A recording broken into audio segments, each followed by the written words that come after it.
Bien, vamos a ver entonces la unidad 8, que es la anteúltima unidad del programa, que es drenaje. ¿Y qué es el drenaje? Bueno, entonces el drenaje es eliminar natural o artificialmente, porque hay un drenaje natural normalmente en cualquier predio, pero es eliminar esos excesos de agua, tanto superficial como subterránea, de un área que por algún motivo tiene un exceso.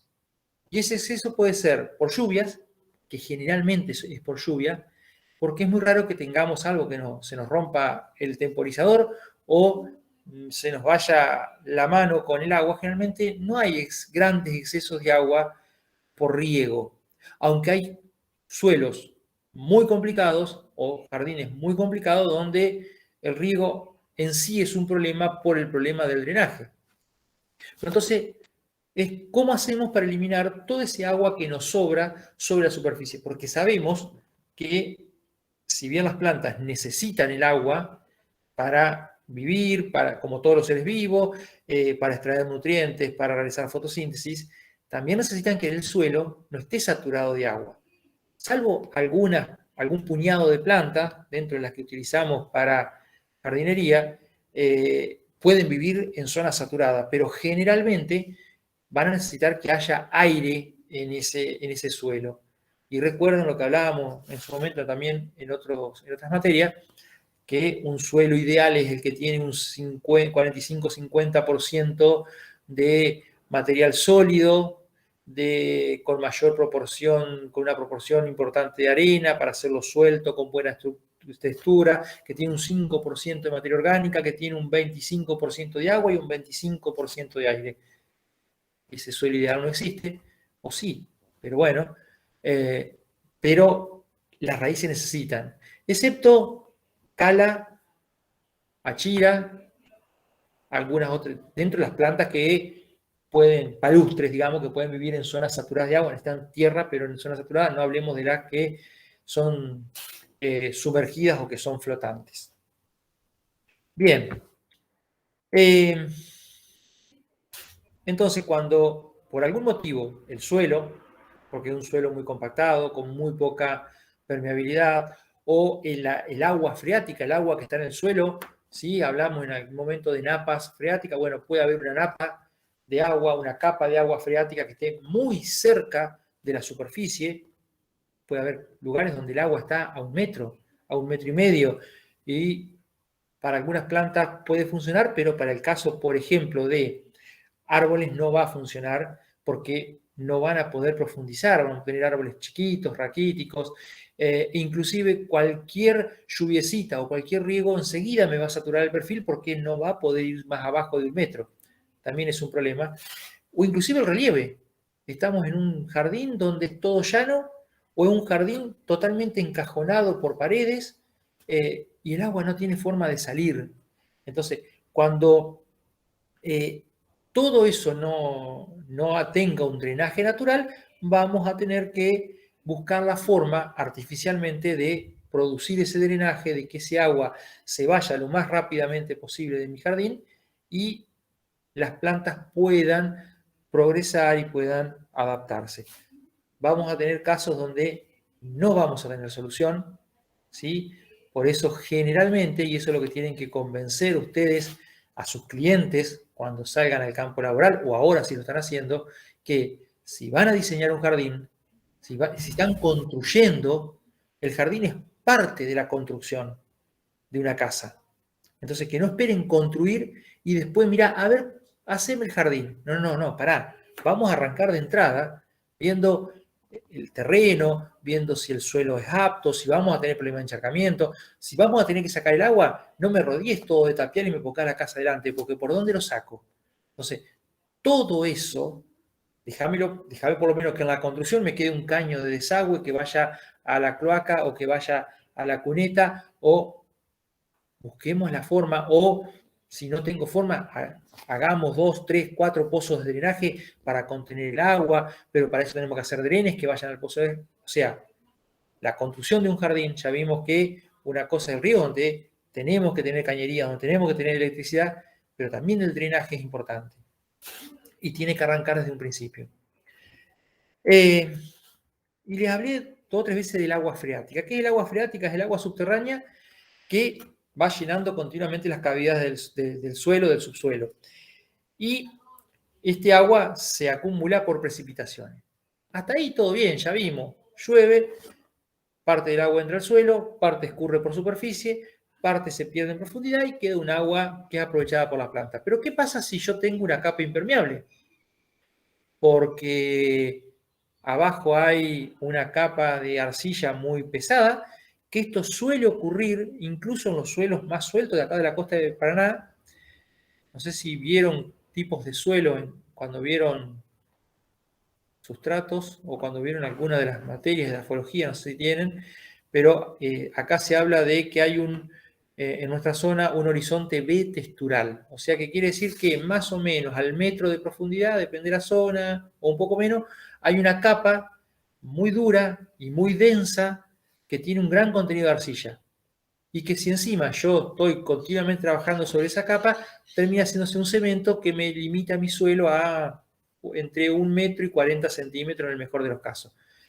Y se me va a acumular agua y se me va a encharcar. ¿Y no es una napa? No, no es una napa. Pero puede pasar que inclusive, además de eso, tengo una napa, porque hay una superficie, hay una capa, un horizonte de piedras muy, muy duras, muy impermeable a 1,5 metros, a 2 metros, a 3 metros, a 5 metros, y me quede una napa acumulada ahí que me va a estar continuamente, es como si tuviese una laguna abajo de mi suelo. Las napas freáticas, recuerden que en algún momento les dije, cuanto más profundas son, en general, siempre hay excepciones, pero cuanto más profundas son, mayor cantidad de agua acumulan, mayor caudal pueden aportar, pero también el agua tiene mayor contenido de sales. Por eso, el agua de los aljibes era un agua muy buena, muy rica, y generalmente se decía, no, claro, porque es agua de lluvia, porque el agua de lluvia que entra por la boca del aljibe se acumula. Piensen cuánto agua se puede acumular. 1.000 milímetros anuales son 10 metros de agua que entra por una boca de un pozo. Ustedes ya están en condiciones de sacar el volumen de agua, van a ver que no alcanza ni para que se bañen 3 personas seguidas. Lo que pasaba era que había una capa impermeable, más o menos, a unos 10 metros, 12 metros, 15 metros, 5 metros, que hacía que todo el agua de la zona que llovía se acumulara y no bajara. Incluso agua de zonas muy lejanas, como 5, 10, 15 kilómetros, que formaban esa especie de laguna subterránea y eran aguas muy ricas porque casi no habían tenido contacto con sales. Cuando el agua por alguna grieta o por grietas o por zona empieza a infiltrar, va encontrando distintas capas y empiezan las distintas napas. La primera napa, la segunda, la tercera. Cuanto más abajo, mayor cantidad de agua puede acumular esa napa, que es como un gran pozo, como un gran lago, pero mayor contenido de sales. ¿Sí? Por eso, si yo quiero regar, tengo que irme a napas que están muy abajo y el agua va a ser salobre. Más o menos, con distintas sales o con otras sales, con algunas sales sí y otras sales no, pero va a ser salobre.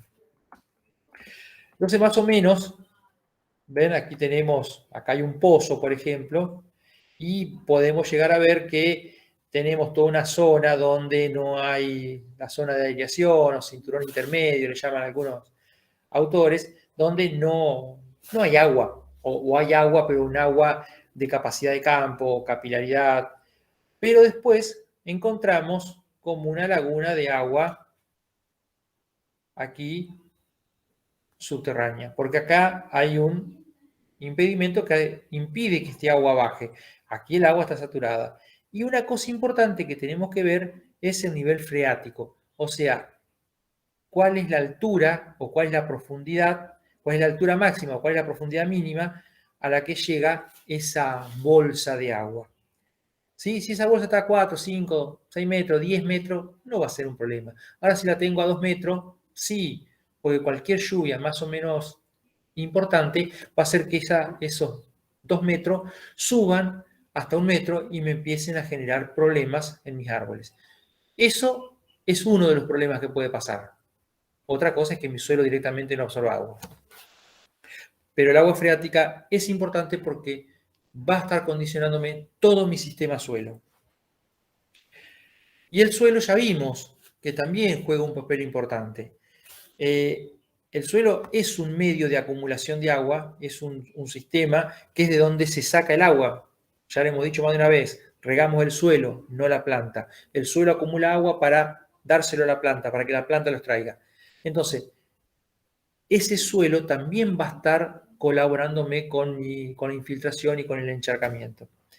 Y depende, ya lo vimos, fundamentalmente de la textura y de la estructura. Pero también depende del uso. Si yo tengo un suelo donde continuamente estoy pisando, donde continuamente estoy transitando, donde continuamente estoy ejerciendo presión, y ese suelo va a tender a compactarse más que un suelo donde prácticamente no hay tránsito.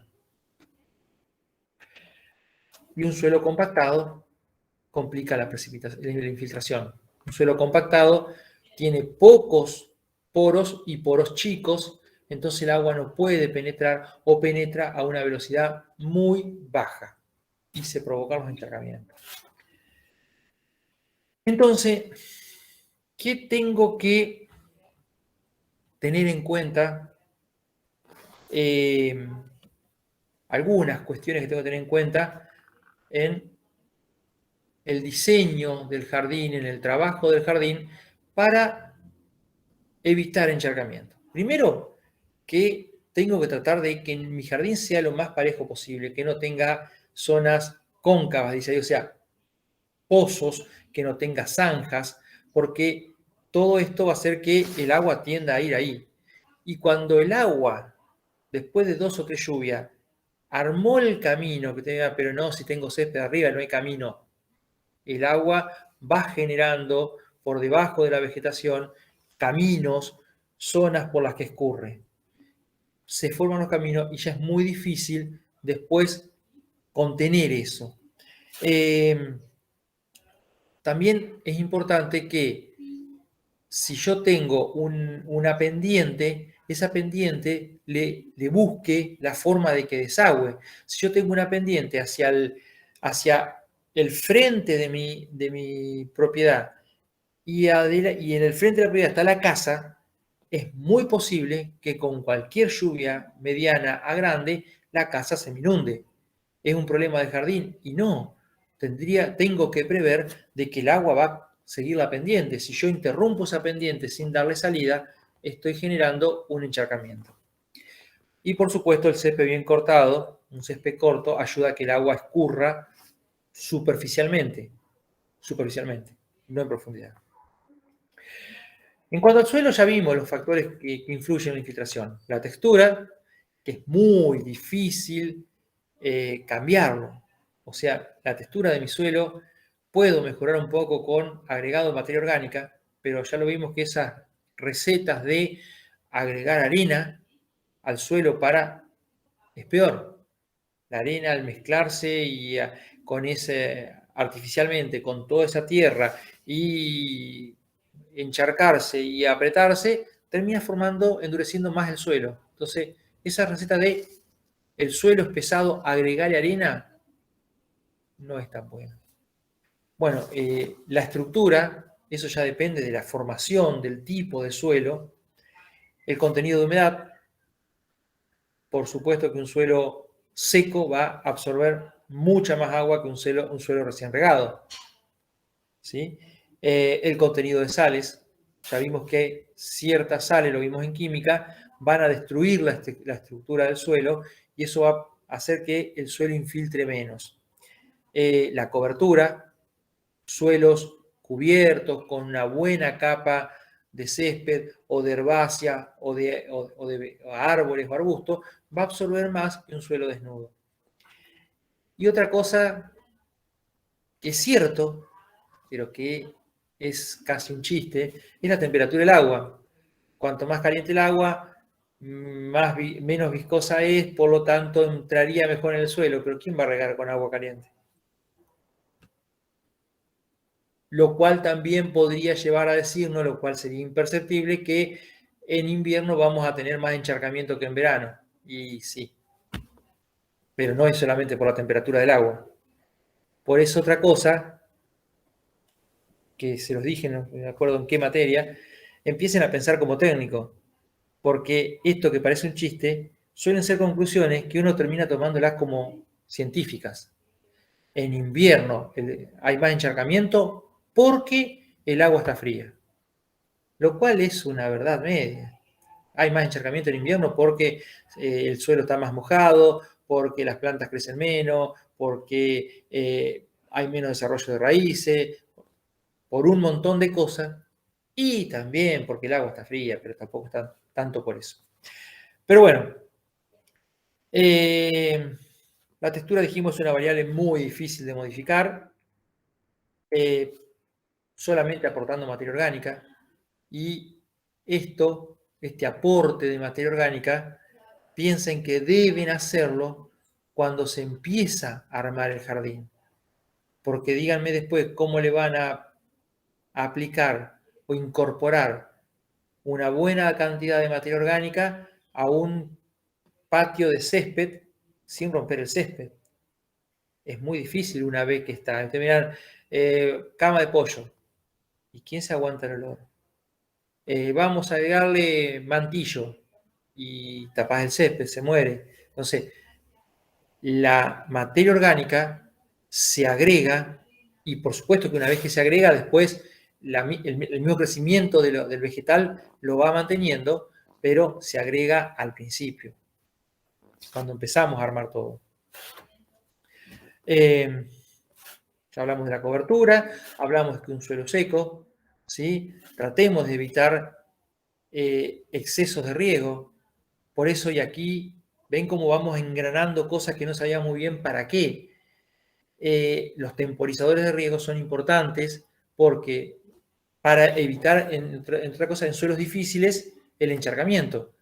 Porque si un suelo seco me infiltra mejor, tal vez en vez de regar una vez por día durante una hora, me convenga regar durante 15 minutos 4 veces por día. ¿Y se puede? Y sí, sí. No lo hago manualmente, se puede.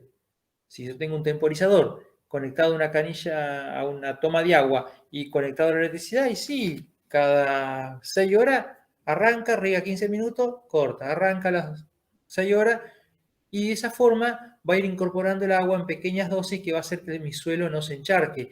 Eso va a generar que las plantas crezcan más vigorosas. Si una planta crece más vigorosa hacia arriba, también crece más vigorosa hacia abajo. Si crece más vigorosa hacia abajo, genera una mejor sistema radicular, que ya vimos que puede, si son monocotiledóneas, van a generar una mejor estructura, y si son dicotiledóneas van a generar rupturas, grietas en profundidad que me van a mejorar la infiltración profunda. Entonces,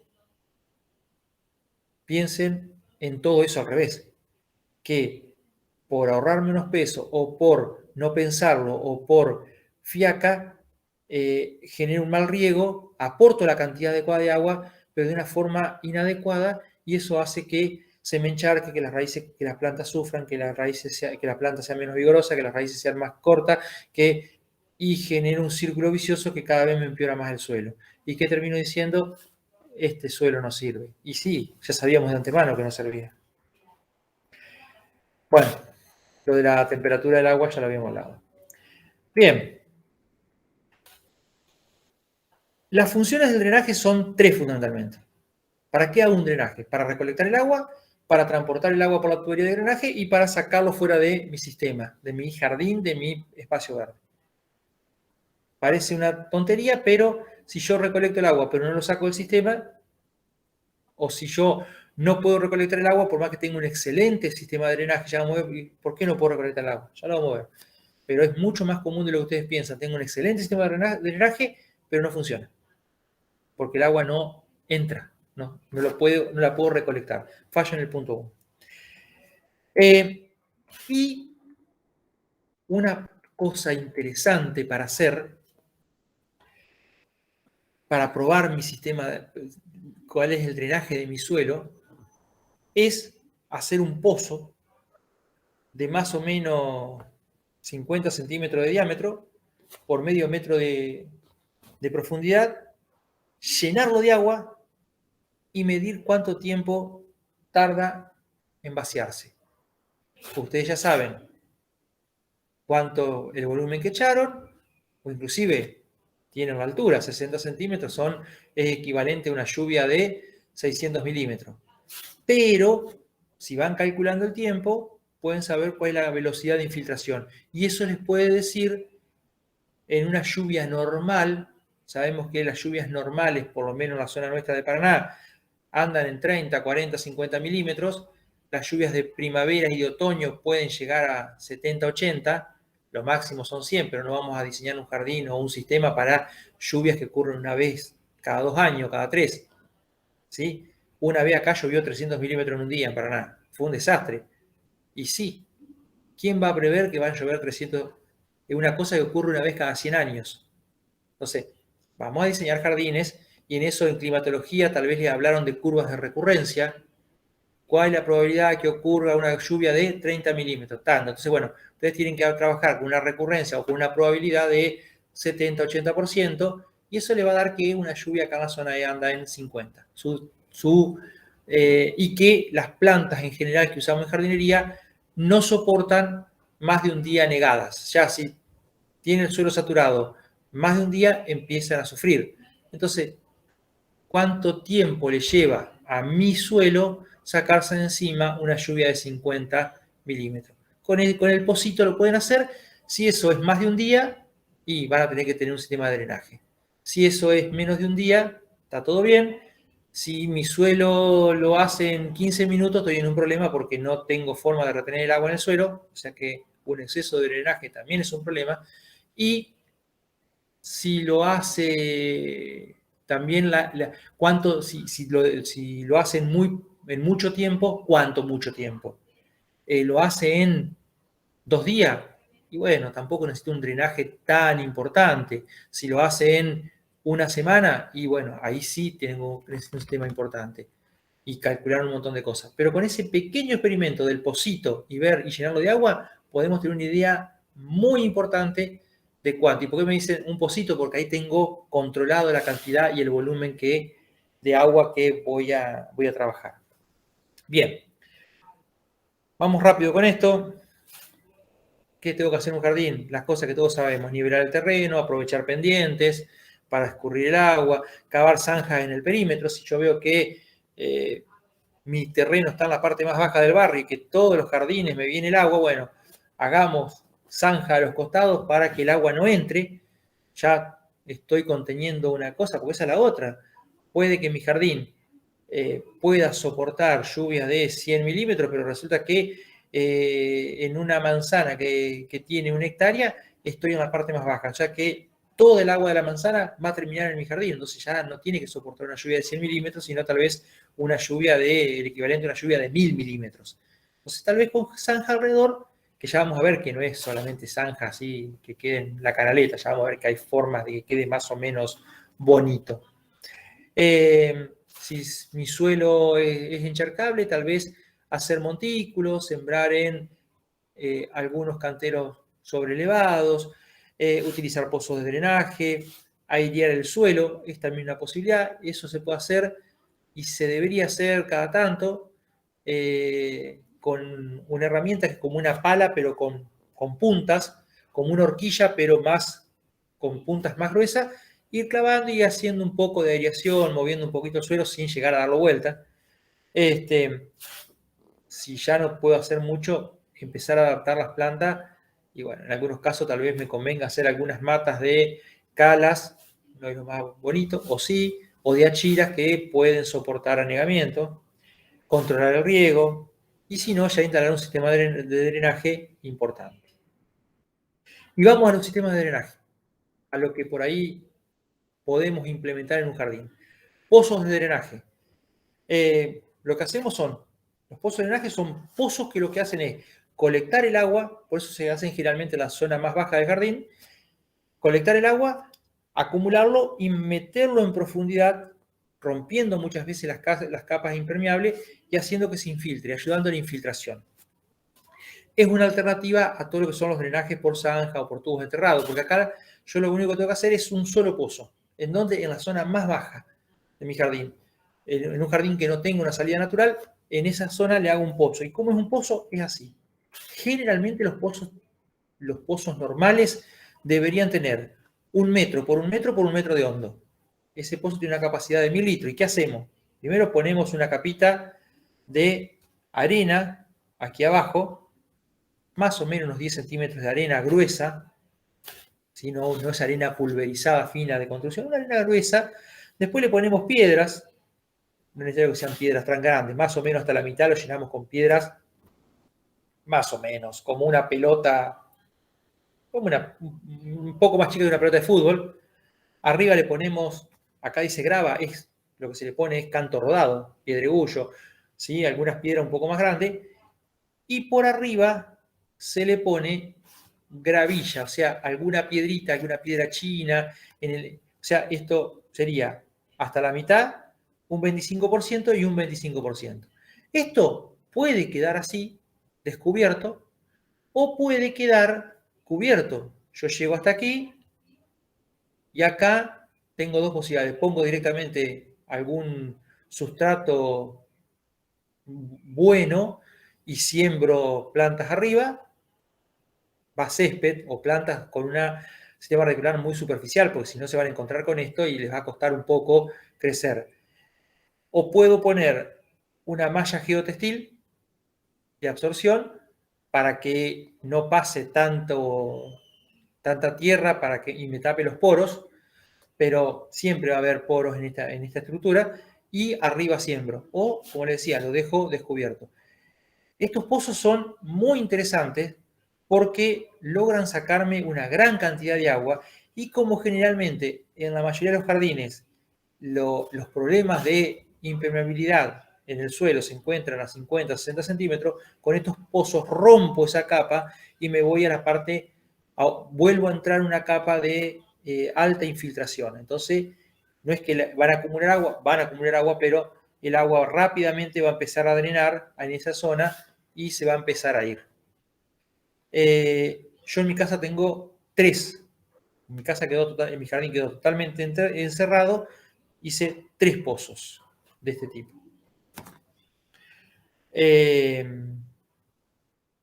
Bueno, lo que le decía, bueno, acá tiene un pozo en forma de trinchera, de zanja, donde lo usaron, ve acá hay 2, lo usaron como un adorno, lo cubrieron con piedra, puede ser gravilla, piedra, y atrás hicieron unas matas. O sea, fíjense que acá se observa una pequeña pendiente, o sea, el agua viene bajando por el terreno, y para que no inunde toda esta zona, hicieron este pozo de acumulación. Ese es un pozo donde queda a la vista. Puede quedar también, no tengo ninguna foto, totalmente tapado con tierra y arriba césped. O sea, si acá hubiese sido 10 centímetros más bajo, puedo tener 10 centímetros de tierra y continuar todo este césped sobre el pozo, y nunca se hubiese visto que acá había un pozo de drenaje. Son eficientes, funcionan bien, y la idea de eso es poder sacar el agua, un agua que se acumula porque no tiene salidas normales, ¿sí? No estemos pensando en que esto lo podemos usar para zonas muy encharcadas, ¿sí? Ahí vamos a tener que usar otra cuestión. Esto es sacar excesos de agua, de lluvias, fundamentalmente en zonas bajas de mi terreno. Otro método son los caños de drenaje, los caños perforados que hoy planteaban que se usaban en las canchas de fútbol, ¿sí? Los caños de drenaje, antiguamente se usaban caños de fibrocemento o de terracota, le dicen los españoles. Estuve viendo un video justamente de eso, me quedó terracota, pero en realidad son de cerámica, ¿sí? Como los de las macetas, que ya tiene una cierta absorción natural por su mismo material, pero también se los puede agujerear. Entonces, esos caños el agua que entra, se van enterrados y se ponen sobre la capa impermeable, o a una profundidad de 30 a 40 centímetros, que es donde vamos a tener el problema de acumulación de agua, y hay que darles una pendiente, más o menos de un 1%, para que tengan una idea, es 1 centímetro por metro. ¿sí? En 1 metro tiene que bajar medio dedo, ¿sí? Para que el agua pueda circular. Y eso va a ir a un pozo de drenaje o eso va a ir a un desagüe que me lo va a sacar el terreno, o sea, va a ir a la alcantarilla o a la cuneta o a un arroyo o a algún curso de agua. Las estructuras que se arman con los caños de drenaje pueden ser generalmente de 3 tipos. Drenes longitudinales, donde el drene sigue el eje de la pendiente más larga. Si yo tengo un terreno cuadrangular y la pendiente va de norte a sur, estos drenes van a estar de norte a sur. Te miran, ¿y para qué sirve entonces? Y bueno, porque en ese terreno fino y largo, el agua va a tender a irse hacia un costado, o en ese costado que va, yo le pongo el drene y lo saco fuera. Entonces, no dejo que se me encharque. Generalmente van a estar siguiendo los contornos de veredas o de caminos, ¿sí? Y generalmente estos drenes desaguan directamente, ¿sí? Se van directamente. Los drenes transversales, pues ya tengo un terreno un poco más grande, un poco más cuadrado, drenes transversales. O sea, estos drenes se ubican cortando en forma transversal la pendiente más larga. Son mucho más eficientes que los longitudinales porque tienen una mayor superficie de trabajo. Pero el problema es que tengo que desaguarlos, todos esos drenes tienen que desaguar a un drene colector, a un colector que es el que me va a sacar el agua y que generalmente es un tubo común sin estar perforado. Entonces, capto el agua, la saco y me lo desaguan. Son mucho más eficientes, son mucho más efectivos, pero desaguan a un colector.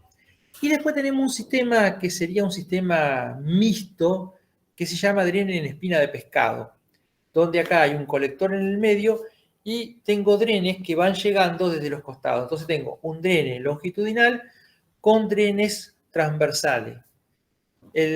Son sistemas muy eficientes que funcionan muy bien, pero son un poco complicados, llevan muchas uniones y son un poco complicados de armar y se justifican terrenos ya un poco más grandes. Este es un drene longitudinal, ¿ven? Va tomando el agua que viene cayendo acá, lo toma, va siguiendo esta vereda, porque ¿qué pasaría? El agua viene bajando, choca contra este caminito y se va a acumular en toda esta zona.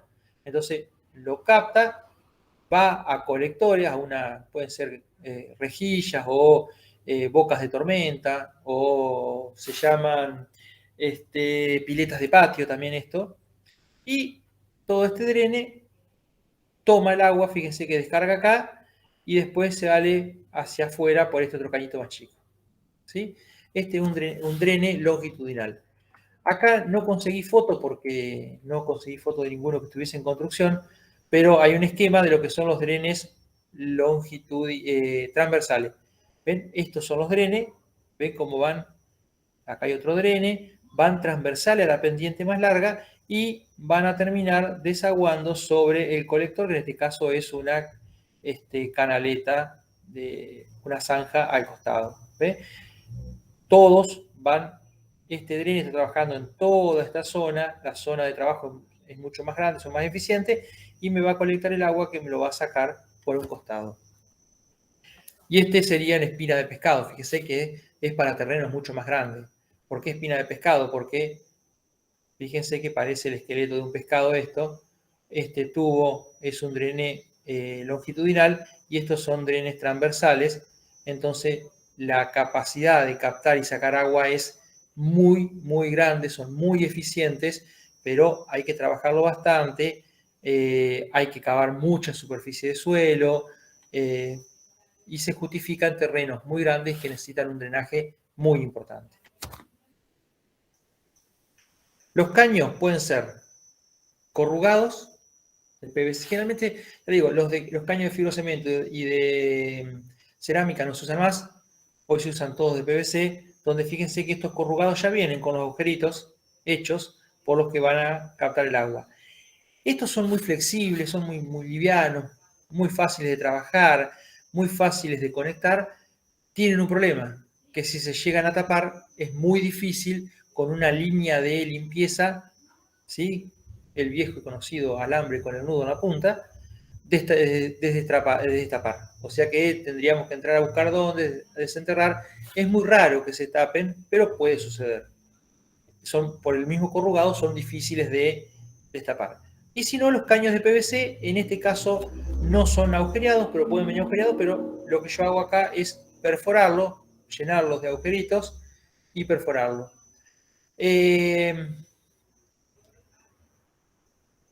Puede ser que por el terreno que tengo sea necesario ponerlo sobre un plástico.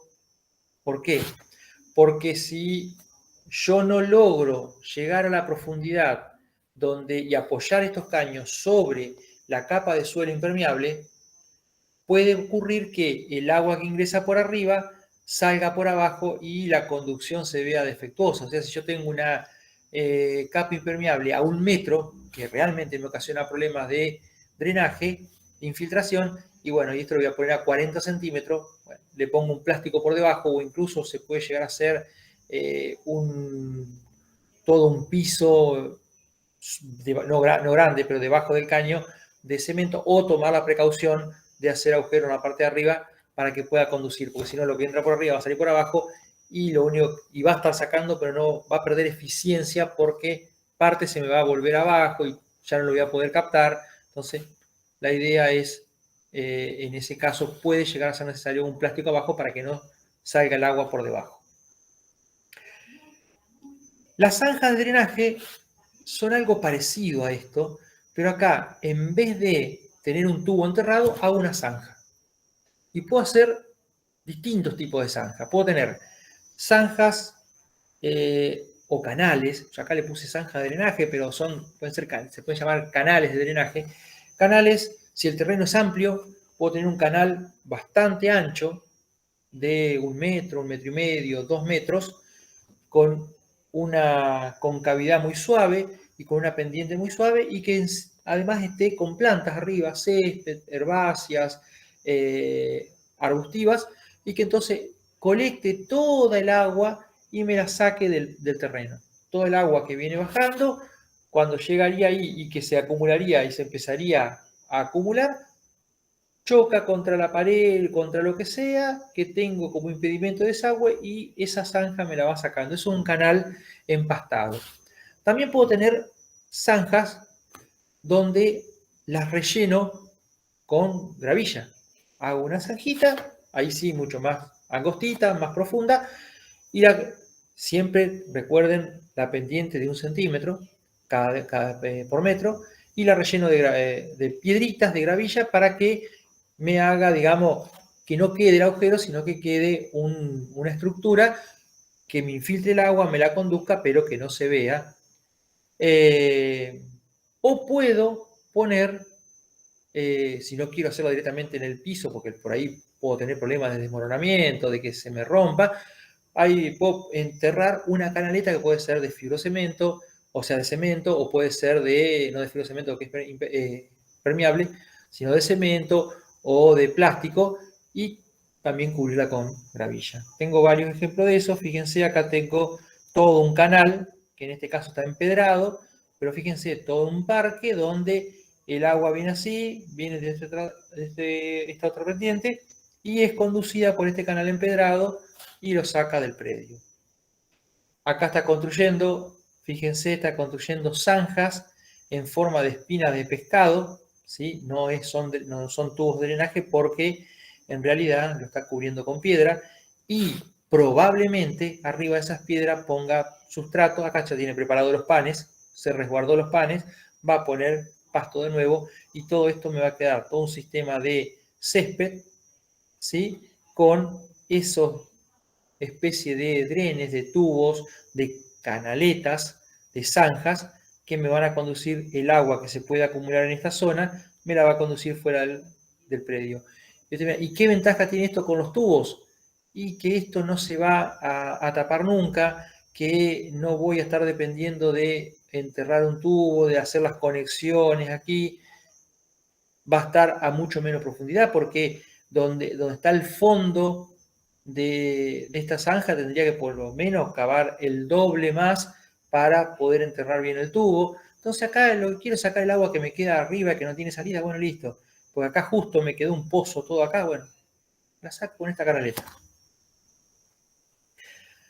Bueno, ya para ir terminando nos está quedando un caso extremo, que es cuando tengo una napa muy cerca de superficie y no me crece nada. Bueno, no me queda otra que bombear el agua de esa napa. Bombear el agua.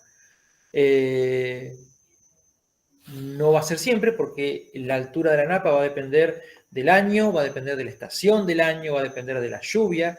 Generalmente me puede pasar que si me llueven más de 50 milímetros, la napa me crece hasta prácticamente asomar en superficie. Bueno, entonces yo sé que tengo que tener una bomba instalada que me saque el agua afuera del terreno, preparada para cuando, con un pozo que si la napa me está ocasionando este problema, ese pozo va a ser un pozo de 1 metro, 2 metros, no mucho más, y un pozo chiquito, donde yo voy a chupar el agua y la voy a sacar del sistema. Y tal vez después de una lluvia, con un par de horas de bombeo, baje de prima de tal forma la napa que ya deje de molestar. Y hasta la próxima lluvia no tenga problemas. ¿Sí? Esto se usa más que nada en campos deportivos, en parques muy grandes, en parques de zonas de construcción, en zonas de edificio, donde las napas pueden ocasionar más problemas. En jardines chiquitos, generalmente si tengo este problema, voy a intentar adaptar mi plantación, pero en jardines más o menos importantes, puedo llegar a tener que bombear. Acá está todo un sistema instalado, fíjense que acá se hizo un pozo, se selló con cemento, pero se instaló la bomba. Se sabe que acá hay que bombear cuando llueve. Y no es necesario que esté en el medio del jardín, porque como esas napas son como lagunas, como bolsas, puedo estar en el borde o incluso prácticamente fuera de mi parquización y estoy bombeando y estoy sacando de la napa y la estoy deprimiendo y la estoy bajando al nivel. Ese agua puede desecharse, desaguarse aún y que se vaya, puede acumularse para poder regar en algún momento, ¿sí? Ustedes me dan y cuánto.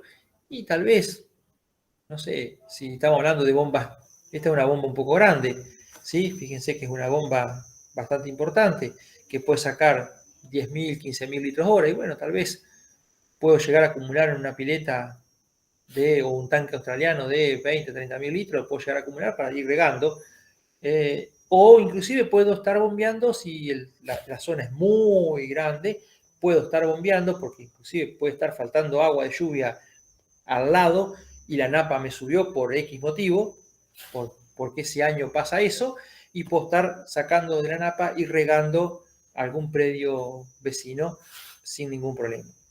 No es para jardines particulares, o sí, o tal vez sí, sino para predios un poco más grandes, pero piensen, nosotros vamos a trabajar en el jardín de una casa, vamos a trabajar en campos deportivos, vamos a trabajar en parques, vamos a trabajar en plaza, vamos a trabajar en espacios verdes públicos y privados muy grandes, donde tal vez tengamos en alguna zona este problema y tengamos que usarlo.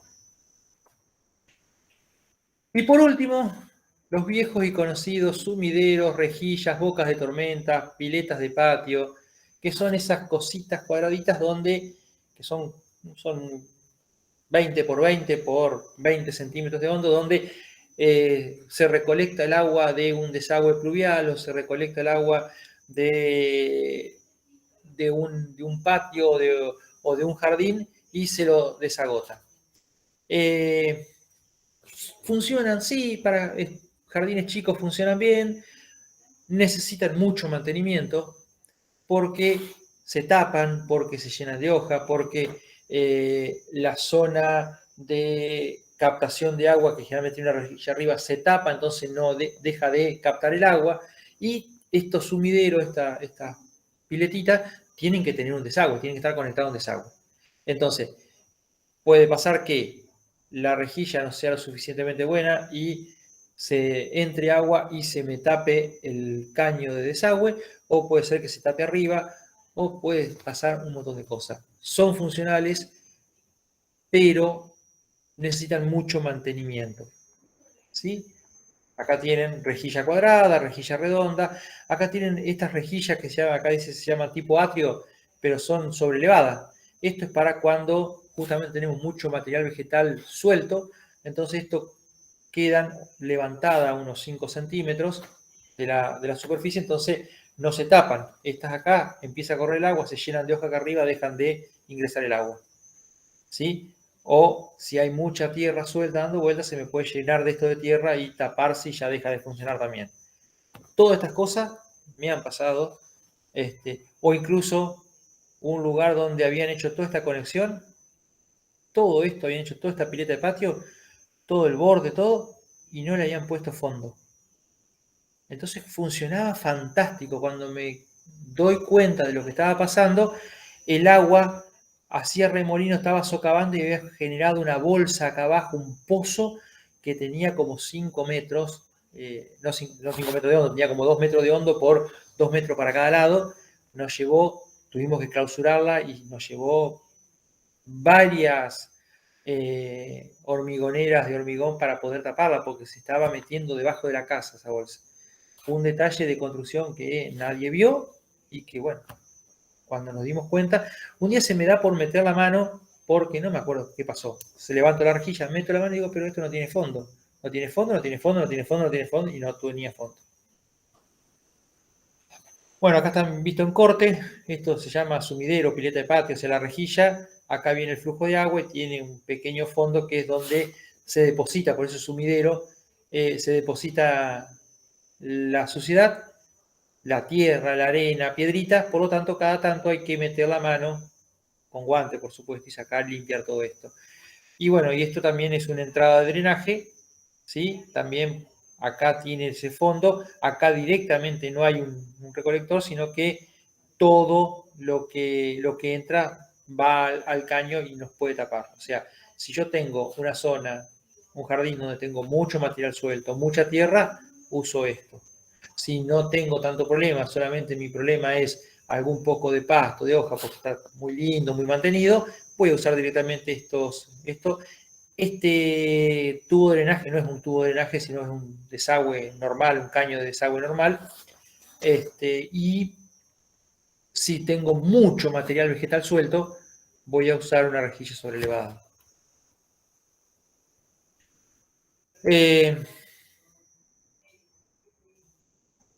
Y bueno, por último, los drenajes de canal, que son algo parecido a esto, pero que generalmente me sirven para contener que no me ingrese agua en construcciones.